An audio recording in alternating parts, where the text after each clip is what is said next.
Hello! La team Oliron la Caraïbe est ravie de vous retrouver pour un nouveau podcast. Historiens, géographes, Chercheurs, auteurs en sciences humaines et sociales sont nos invités chaque mois pour discuter de nos sociétés caribéennes. Oliron la Caraïbe est une plateforme numérique avec des vidéos ou encore des articles sur olironlacaraïbe.com et sur tous les réseaux sociaux. Notre histoire, nos territoires, À écouter, à regarder et à lire.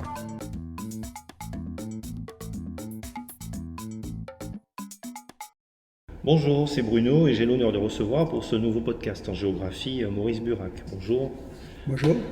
Maurice Burac, vous êtes professeur émérite de géographie. Vous avez soutenu votre thèse sur les Petites Antilles, études géographiques des disparités régionales de développement à l'Université de Bordeaux 3 en 1986. Vous avez participé à la création du cursus en géographie à l'Université des Antilles. Et en 1988, vous fondez le centre de recherche Géode, Géographie, Développement, Environnement de la Caraïbe, qui rassemblait les géographes de l'Université des Antilles et de la Guyane, et était rattaché au département de géographie de la Faculté des Lettres et Sciences Humaines. Vous en serez le directeur jusqu'au 31 décembre 2009, moment de la fusion de ce centre avec AIHP, Archéologie industrielle, Histoire et Patrimoine, qui rassemblait les historiens de l'université donnant naissance à AIHP Géode Caraïbes, un laboratoire de recherche transdisciplinaire. Vos travaux portent notamment sur les espaces, les dynamiques socio-spatiales du bassin Caraïbe et ses intégrations dans le temps, la vulnérabilité des sociétés et des territoires caribéens face aux risques majeurs, la flore, la faune et l'homme dans la Caraïbe plus largement. Donc avant de parler de vos travaux et vous nous racontiez les débuts de la géographie à l'Université des Antilles et de la Guyane, expliquez-nous comment vous vous êtes intéressé à la géographie. D'accord. Eh bien, écoutez, mes parents et des proches originaires du Gaumont, puisque je suis né à Saint-Joseph et puis on a vécu au Gaumont le plus longtemps possible. Eh bien, mes parents et mes proches m'ont souvent fait remarquer que j'avais été un enfant très curieux, posant souvent des questions et attendant naturellement, régulièrement les réponses plutôt. Il faut dire que dans cette partie de la Martinique, où on pouvait facilement découvrir l'océan Atlantique, côté Trinité, ou la plaine du Lamentin, côté centre de la Martinique, eh bien, on pouvait facilement découvrir un certain nombre de sites, de situations géographiques, l'Atlantique, bien sûr, et la plaine du Lamentin, où se trouve un certain nombre d'équipements. Et tout ceci m'a permis, dans un monde rural traditionnel, à avoir des idées de voyage, de découverte d'autres îles, d'autres régions du monde. À l'école communale, j'avais eu la chance d'avoir d'excellents professeurs et j'ai pu très vite comprendre que j'aimais la géographie et que je pourrais faire quelque chose en matière d'études géographiques. Après mon baccalauréat passé au lycée Cherchais, j'ai eu la chance de pouvoir faire une année de propédeutique au centre universitaire Antilles-Guyane de la Guadeloupe. Et j'ai pu, là encore, grâce à d'excellents contacts en Guadeloupe, connaître ces deux belles îles qu'on appelle la Grande Terre et la Basse Terre, et dans une ambiance plus que sympathique, puisque j'ai eu l'occasion de faire la connaissance de très nombreux amis guadeloupéens, guadeloupéennes. Eh bien, là encore, j'ai trouvé une circonstance de penser encore profondément à la géographie. Et là encore, j'ai pu, fort de cette petite expérience, accepter de prendre l'avion pour aller faire mes études à l'Université de Bordeaux, où là encore, j'ai eu la chance de rencontrer des professeurs et des étudiants particulièrement attachants. En fait, le conseil général, j'ai eu d'abord une bourse d'études et par la suite, j'ai pu faire une demande de prêt d'honneur que je vais rembourser d'ailleurs auprès du conseil général de la Martinique, et tout ceci a facilité la disposition d'un certain nombre de moyens matériels élémentaires pour pouvoir préparer mes examens. Et trouvé ma voie dans le domaine de la géographie. Mais entre 1974 et 1980, à partir du moment où j'ai pu passer mon doctorat de spécialité, mon doctorat de géographie, j'ai pu acquérir un poste de chargé d'études à l'Agence d'aménagement et d'urbanisme de la Martinique. C'est une structure considérée comme service extérieur à l'époque du ministère de l'équipement, de l'aménagement du territoire.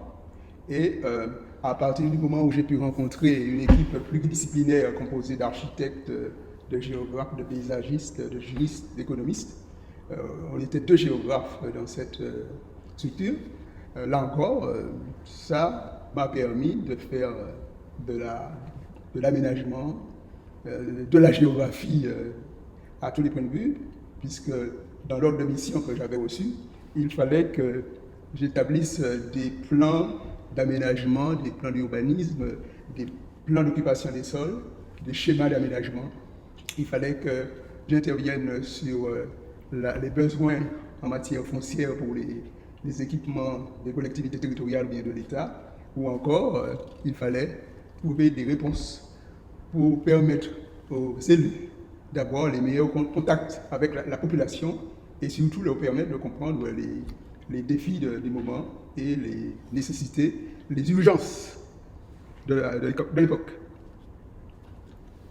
Il faut encore ajouter que pendant cette période, les relations entre l'Agence d'aménagement et d'urbanisme de la Martinique et l'université, à l'époque, Centre universitaire Antilles-Guyane, ces relations étaient des plus excellentes possibles, puisque les juristes, les géographes, les sociologues de l'agence d'urbanisme se retrouvaient avec les collègues, les chercheurs de l'université, les enseignants-chercheurs de l'université, pour contribuer très souvent soit à des jurys d'examen, ou encore soit pour aider certains étudiants à collecter, à disposer des meilleurs documents possibles pour préparer leur diplôme et être prêts pour la vie active.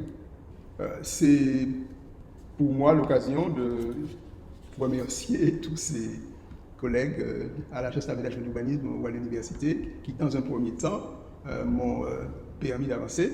Et je leur ai rendu la monnaie de leur pièce, puisque par la suite, à partir de 1980, j'ai été recruté comme professeur des universités, puisque j'avais pu présenter mon doctorat d'État sur notamment les disparités régionales de développement dans les Petites Antilles.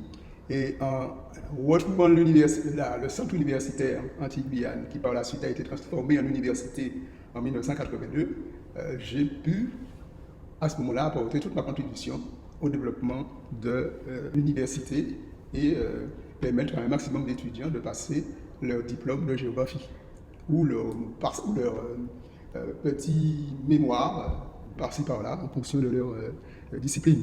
Donc, comme nous l'avons dit, vous avez particulièrement contribué à la mise en place du cursus complet de formation du département de géographie à l'Université des Antilles et Guyane. Est-ce que vous pourriez nous raconter un peu cette odyssée? Eh bien, recruté comme maître assistant, comme je vous le disais, à géographie en 1980 au Centre universitaire Antilles-Guyane, j'ai eu effectivement la joie de participer à la consolidation du département de géographie à côté de collègues professeur Jean-Pierre Chardon, professeur Singer Abelou, ainsi qu'un effectif de plus en plus important de maîtres de conférences et de chargés d'études qui ont apporté à leur tour leur contribution pour le développement de la géographie dans cette université. Alors, petit détail important, c'est que l'arrivée de François Mitterrand, président de la République en France, à partir de 1981, a beaucoup aidé cette université à exister comme université, puisque c'était en 1982 que le Centre universitaire Antilles-Guyane est transformé en université, et les financements reçus par l'établissement ont été majorés et ont permis un recrutement plus adéquat, davantage d'enseignants et automatiquement davantage aussi de moyens techniques, ce qui assez rapidement a été perçu par les familles, puisqu'on a eu de plus en plus d'étudiants inscrits en géographie à l'université, quelques dizaines au début en 1982, mais surtout près de 200 par la suite, assez rapidement. Et pourquoi? Parce que la géographie, le bagage dont disposaient les géographes recrutés, et d'autre part les besoins en matière de formation de jeunes, aussi bien en Guadeloupe, en Martinique qu'en Guadeloupe, avait permis à chacun de comprendre qu'à partir du moment où il ferait de la géographie, notamment les étudiants pourraient trouver de plus en plus de nouvelles perspectives en matière professionnelle.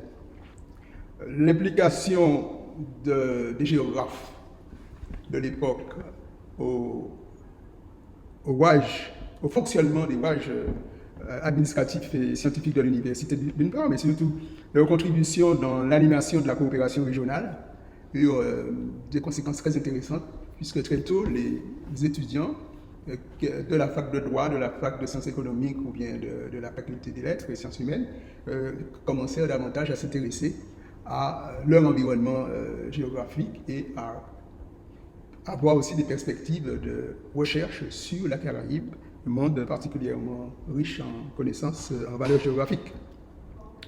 Et à partir de ce moment-là, le nombre de diplômes, le nombre de masters, le nombre de thèses, de mémoires diverses, le nombre les succès des étudiants au CAPES pour l'agrégation, tout ceci encouragea les enseignants de géographie de l'université à continuer à multiplier leurs interventions diverses pour l'augmentation des moyens du département de géographie et une meilleure possibilité d'intégration des étudiants dans la vie de tous les jours.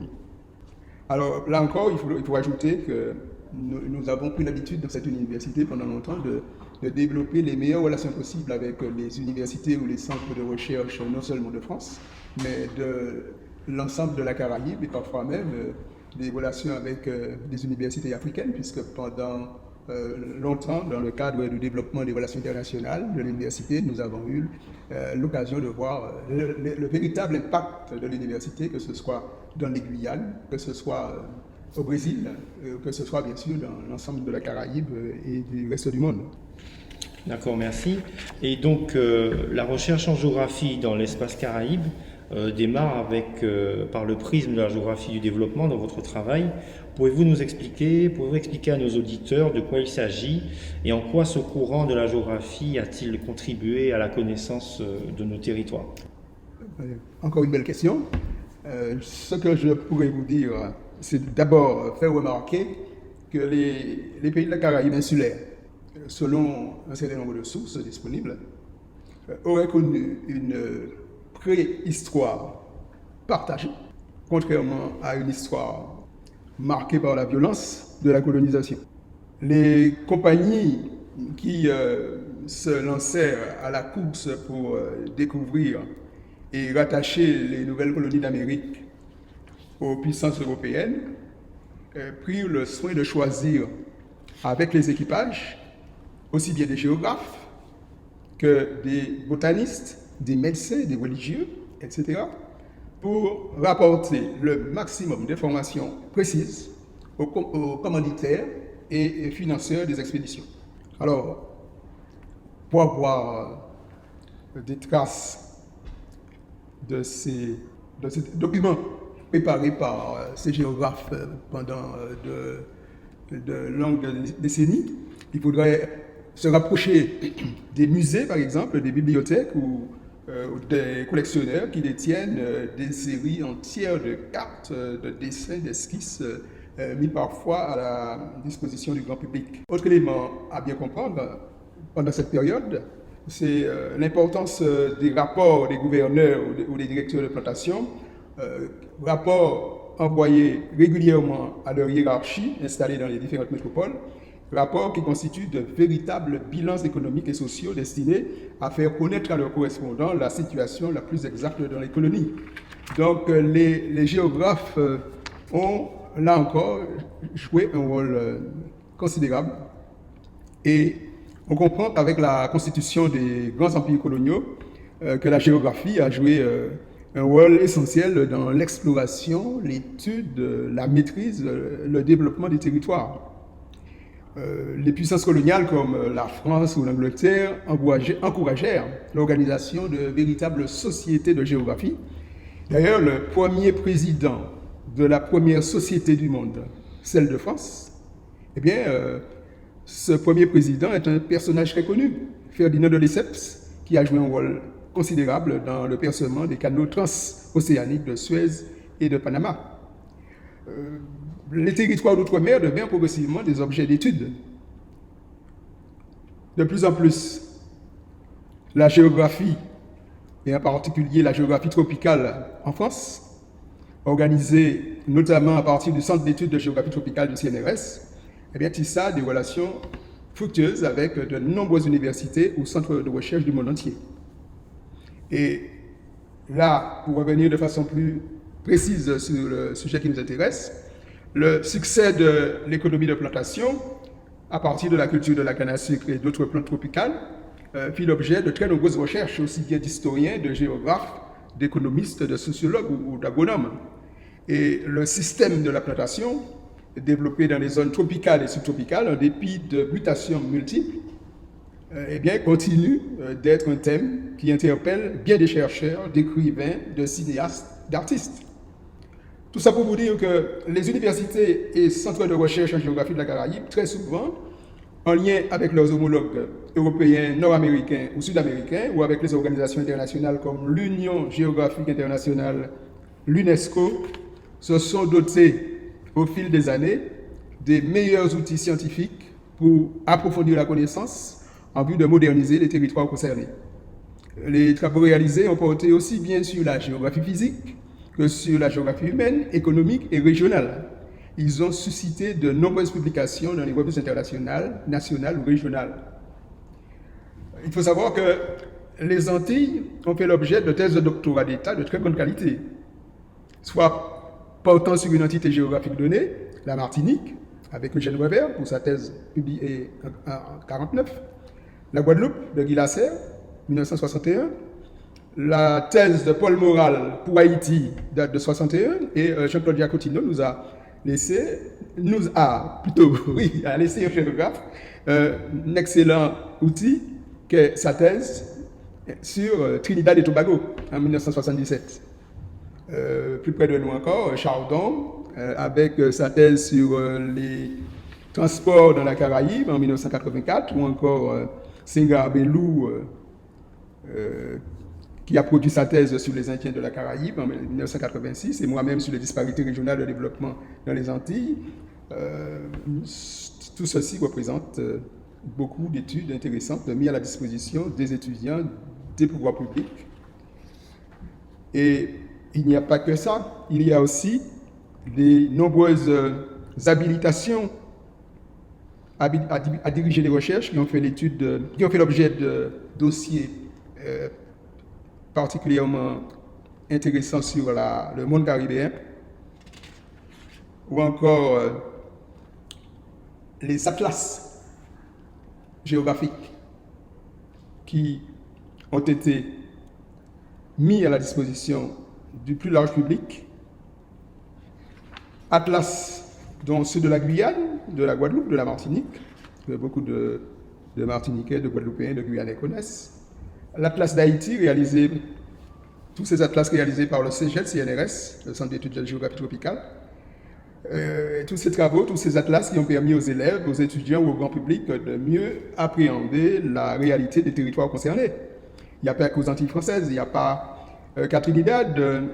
Les populations des petites Antilles anglophones ont pu consulter dès 1974 l'atlas de Barbade des îles Windward et Windward, Atlas Parry Allen, aux éditions Macmillan. Et les universités et centres de recherche d'Amérique du Nord, d'Amérique centrale, d'Amérique du Sud et du reste du monde, il faut le dire, pour des raisons géopolitiques ou stratégiques, ont toujours accordé une grande importance à la connaissance de la géographie du monde caraïbe.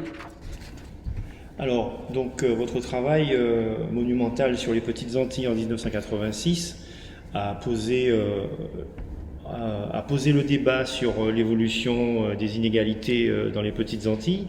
Et finalement, par rapport à aujourd'hui, est-ce qu'on pourrait, d'une certaine façon, se demander quel est le chemin parcouru comme par des États comme la Barbade ou Sainte-Lucie depuis cette date? D'accord. Mais sachez que durant les 40 dernières années, du fait de la mondialisation, globalisation, les petites Antilles ont connu des situations très variables en fonction des données environnementales et géopolitiques. Certaines ont dû faire face à des catastrophes naturelles désastreuses, ouragans violents, éruptions volcaniques, échouage de bancs de sargasses, sécheresse, pénurie d'eau potable. Les secteurs d'activité comme l'agriculture, le tourisme, la construction ont connu une croissance très inégale selon les territoires. Le taux de chômage demeure élevé dans la région. Le tourisme, en fonction de ses performances, contribue le plus souvent à garantir des emplois aux jeunes générations. Toutefois, la situation générale s'est particulièrement dégradée ces dernières années, puisque la pandémie Covid-19 a frappé toutes les îles depuis 2020. Le nombre de victimes décédées a été très élevé en Guadeloupe et Martinique. D'ailleurs, le bilan complet de cette période difficile, une fois qu'il sera connu dans l'ensemble des territoires, devrait permettre aux pouvoirs publics et aux populations de mieux appréhender les défis à surmonter.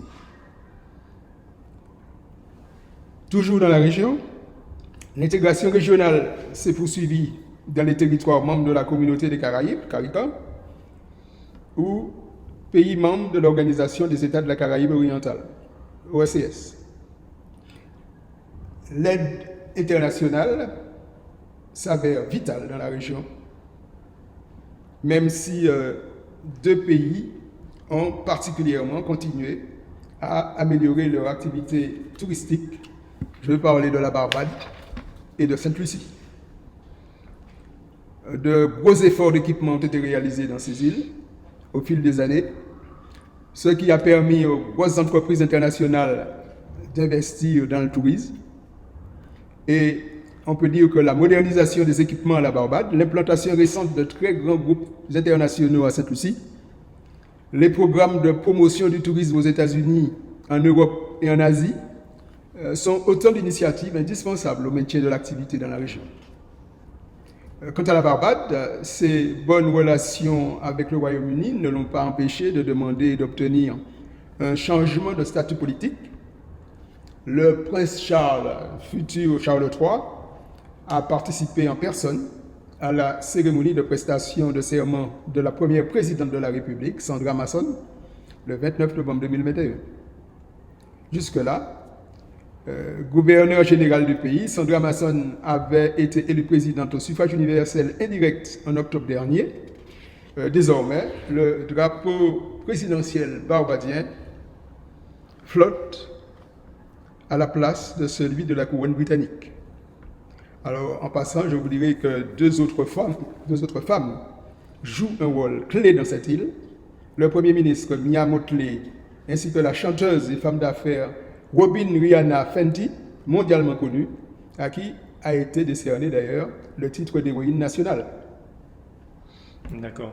Et quand on regarde donc nos deux régions, la Martinique et la Guadeloupe, est-ce qu'elles vous paraissent évoluer vers plus d'intégration avec les îles anglophones? Sachez que la proximité des îles, l'existence de problèmes communs à régler en matière de transport, en particulier le coût des transports aériens, ou encore en matière de pollution par les algues sargasses, plaident pour un maximum de coopération, voire d'intégration régionale. Aux collectivités territoriales de Martinique et de Guadeloupe de préparer avec les services de l'État les propositions susceptibles d'être retenues. Les orientations définies lors des États généraux contre la vie chère de 2012 constituent une base de départ intéressante. D'accord. Et si on regarde plus précisément la problématique donc, des Petites Antilles par l'intermédiaire de nouvelles contraintes. Il existe donc des nouvelles contraintes régionales récurrentes comme les sargasses ou les brumes sahariennes dites de sable. Quelles seraient les pistes d'une collaboration régionale pour faire face à ces contraintes? Cette question rejoint la précédente. Face à la dégradation de l'état de l'environnement dans l'espace Caraïbe, il faut responsabiliser tous les acteurs, État, collectivités territoriales, services de santé, toutes les couches de la population, les entreprises, le monde de l'éducation.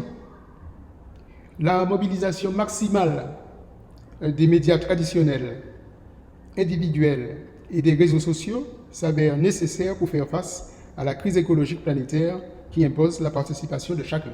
Donc si on regarde aussi notre événement assez spectaculaire, la dernière crise volcanique de Saint-Vincent qui s'est déroulée dans un contexte de l'épidémie de Covid, et on s'aperçoit que cette crise volcanique n'a pas fait de victimes, alors que l'île est réputée pour être un État visiblement assez pauvre. Donc que vous inspire cette situation? Les éruptions volcaniques sont des phénomènes naturels.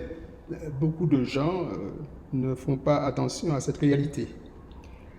Certaines éruptions sont à l'origine de désastres humains ou matériels considérables. Dans les îles ou archipels comme l'Islande, la Réunion, les Canaries, les Antilles, etc., les populations leur font régulièrement face à des rythmes variables. La recherche scientifique, l'innovation au fil des siècles ont permis de mieux comprendre leur genèse. L'une des leçons tirées de cette réalité est que la responsabilité de chacun passe par la meilleure connaissance des risques encourus en cas de catastrophe. L'information de chacun doit être assurée dans le cadre d'exercices réguliers organisés par la protection civile, notamment en direction des populations les plus défavorisées. Et finalement, quelles leçons pouvons-nous tirer ici, en Guadeloupe ou en Martinique, de cette gestion de crise? Dans le cadre de l'intégration régionale Caraïbe, les îles anglophones à volcans actifs comme Saint-Vincent, Montserrat, bénéficient régulièrement de l'aide précieuse de volcanologues basés à l'Université des West Indies, à Trinidad. Quand c'est nécessaire, ces professionnels reçoivent l'aide des volcanologues basés en Guadeloupe ou en Martinique. Il faut dire que l'éruption du volcan soufrière de Montserrat, depuis les années 80, a beaucoup mobilisé des professionnels. L'éruption du volcan soufrière de la Guadeloupe en 1976 avait nécessité, en plus des volcanologues venus de France, ceux de tout l'arc antillais. Alors nous allons passer à un aspect un peu plus géopolitique par rapport donc à la traditionnelle présence des États-Unis dans le bassin caribéen. Que pensez-vous de la présence de la Chine dans cette aire régionale? Je dirais qu'avec la mondialisation, la très grande puissance qu'est la Chine multiplie ses échanges avec la plupart des pays du monde, y compris avec les petites îles indépendantes de la Caraïbe, comme la Dominique par exemple. Dans les instances internationales où les pays sollicités sont présents, la Chine peut facilement leur offrir des aides diverses en échange de votes favorables relatifs à des dossiers particuliers. On comprend dans ces conditions la présence de la Chine dans toutes les régions du monde, que ce soit dans les Caraïbes ou en Afrique, par exemple. D'accord. Comme nous l'avons dit, vous avez joué un rôle majeur dans la création du département de géographie de l'université, une université qui s'est divisée avec le départ de la Guyane. Quel est votre regard sur l'évolution de cette institution universitaire actuellement? Ce que je pourrais dire, c'est que une université n'est ni un collège, ni un lycée. C'est une structure de formation supérieure et de recherche à l'échelle de territoires donnés, avec des fonctions précises de responsabilité. Les étudiants nationaux ou étrangers y sont admis. L'université peut d'ailleurs adhérer à des consortiums regroupant différents établissements du pays ou étrangers. L'éclatement de l'Université des Antilles et de la Guyane, suite à la demande des Guyanais de disposer d'un établissement spécifique, adapté à leurs besoins, s'est soldée par la création de 2 nouveaux établissements. L'Université de Guyane, le 30 juillet 2014, et l'Université des Antilles, le 25 juin 2015. Et après une longue période difficile, un nouveau président et son équipe ont été installés pour l'Université des Antilles en janvier 2022.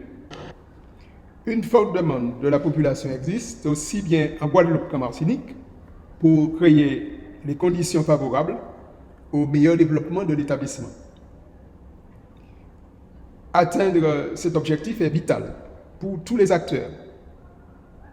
La responsabilité des étudiants, des formateurs, de l'administration, de la présidence est engagée. Les collectivités territoriales et l'État doivent faire le maximum pour garantir la pérennité de l'établissement.